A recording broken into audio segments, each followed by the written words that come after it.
दोस्तों, golden rules channel में आपका स्वागत है। इस वीडियो के माध्यम से हम जानेंगे कि हम अपने जीवन में वित्तीय स्वतंत्रता कैसे पाएं। पैसा एक भावनात्मक विषय है और हम में से ज़्यादातर लोगों के मन में इसके बारे में विरोधाभासी भावनाएं होती हैं।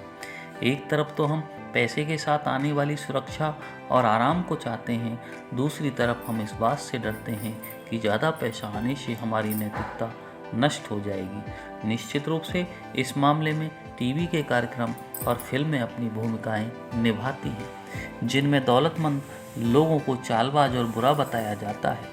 अगर आप पैसे से बेहताशा प्रेम करने लगें और दौलत के संग्रह को बाकी सभी चीज़ों से ऊपर रखने लगें या इस चक्कर में अपने जीवन मूल्यों को भुला दें, तो आप जीतते नहीं हैं बल्कि हार जाते हैं। मेरा मानना है कि जीवन में सबसे ज़्यादा संतुष्टि उन लोगों को मिलती है जो अपने पास मौजूद चीज़ों से ही सर्वश्रेष्ठ प्रदर्शन करने की आदत डाल लेते हैं। सर्वश्रेष्ठ से कम प्रदर्शन करना हमारे दिमाग पर बोझ बन जाता है, क्योंकि बाहरी धरातल हमेशा अंदरूनी धरातल का प्रतिबिंब होता है। एक पुरानी कहावत है, आपके काम इतनी ज़ोर से बोलते हैं कि मुझे आपकी बातें सुनाई नहीं देती हैं। और यदि आप आमदनी से ज़्यादा खर्च कर रहे हैं तो आप धीमी आत्महत्या कर रहे हैं। आपको लगता है कि अगला खिलौना जिसे आपने किस्तों में खरीदा है, जहर की एक और खुराक है जिसे चांदी की प्लेट में आपके सामने पेश किया गया है। लोगों का कहना होता है, अगर मेरे पास ज़्यादा पैसा होता तो मेरे पास बेहतर योजना होती। लेकिन मेरा मानना है कि अगर तुम्हारे पास बेहतर योजना होती तो तुम्हारे पास ज़्यादा पैसा होता।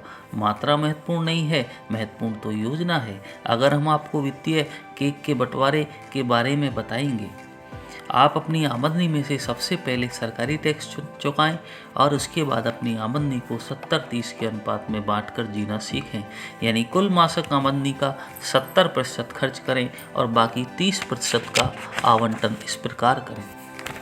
लेखक कहते हैं 30% आमदनी में से 10% आमदनी परोपकार यानी दान आदि में देनी चाहिए।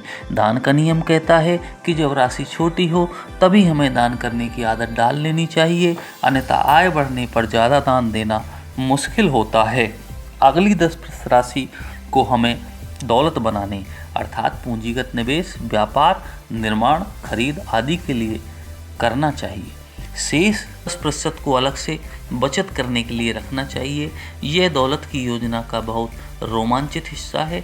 इससे आपको मानसिक शांति मिलेगी और इसके चक्रवर्ती जादू से वर्षों बाद आप काफ़ी बड़ी रकम इकट्ठी कर लेंगे। कुछ माह में तो नहीं, लेकिन 5 से 10 वर्षों में इस बचत का जादू आपको दिखाई देगा।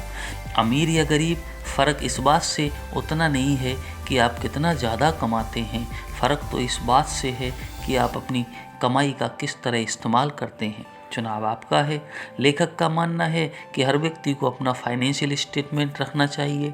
इससे ये पता लगता है कि आप इस वक्त कहाँ हैं। ऐसा करना मुश्किल नहीं है। बस कागज़ के बाईं तरफ अपनी संपत्तियों का मूल्य लिख लें और दाईं तरफ अपनी देनदारी और कर्ज लिख लें और संपत्तियों वाले कॉलम में से देनदारी को घटा दें। ये आपका वित्तीय नेटवर्थ है। इससे आपको ये पता चलता है कि आर्थिक दृष्टि से आपका मूल्य कितना है। महत्वपूर्ण यह नहीं कि यह कैसा दिखता है, महत्वपूर्ण तो यह है कि आप इसे बनाते हैं। अपने रोजाना के खर्चे को लिखना शुरू करें और ये कभी भी नहीं कहें कि मैं नहीं जानता कि मेरा सारा पैसा कहाँ चला जाता है। अगर आप कुछ चीज़ों के प्रति निष्ठावान रहेंगे तो आप किसी दिन बहुत सी चीज़ों के शासक बन जाएंगे। अगर आप अपने वित्तीय जीवन का स्कोर रखने की जिम्मेदारी लेते हैं तो आपके दौलत के मामले में विश्वसनीय बनने की दिशा में एक महत्वपूर्ण कदम उठा लिया है। क्या आपको चींटी और टिड्डे की नीति कथा याद है? जब चींटी पूरी गर्मी अनाज इकट्ठा कर रही थी तो टिड्डा हंसा था और ऊंची घास पर फुदकता रहता था, क्योंकि उसे भविष्य की जरा भी परवाह नहीं थी। जब जाड़े में कड़ाके की ठंड पड़ी तो टिड्डा भूख के मारे मर गया, जबकि चींटी के पास काफ़ी अनाज था। अतः हमें चींटी के जीवन से यह सीख लेनी चाहिए कि चींटी कभी हार नहीं मानती। आप उसके रास्ते में कोई बाधा रख दें, वह आगे बढ़ती रहती है। तब तक कोशिश करती रहती है जब तक मर नहीं जाती। दूसरा, चींटी गर्मियों भर जाड़े की योजना बनाती हैं। अगर आप 40-50 साल की उम्र तक आर्थिक दृष्टि से स्वतंत्र नहीं बन पाए हैं तो इसका मतलब यह नहीं है कि आप गलत देश में रह रहे हैं या गलत दिशा में जा रहे हैं। इसका मतलब सिर्फ यह है कि आपकी योजना गलत है। हम में से ज़्यादातर लोग दिशा भटक जाते हैं। आप जवान हैं या बूढ़े, इससे कोई फर्क नहीं पड़ता है। सही राह पर आने में कभी ज़्यादा देर नहीं होती है। अगर हमें आर्थिक दृष्टि से स्वतंत्र बनना है तो रास्ते में समय समय पर हमें भी अपनी दिशा और दशा दोनों को सुधारना चाहिए। दोस्तों, इस वीडियो में बस इतना ही। यह वीडियो आपको कैसा लगा इसे शेयर और लाइक कीजिए और हमारे चैनल को सब्सक्राइब कीजिए। धन्यवाद।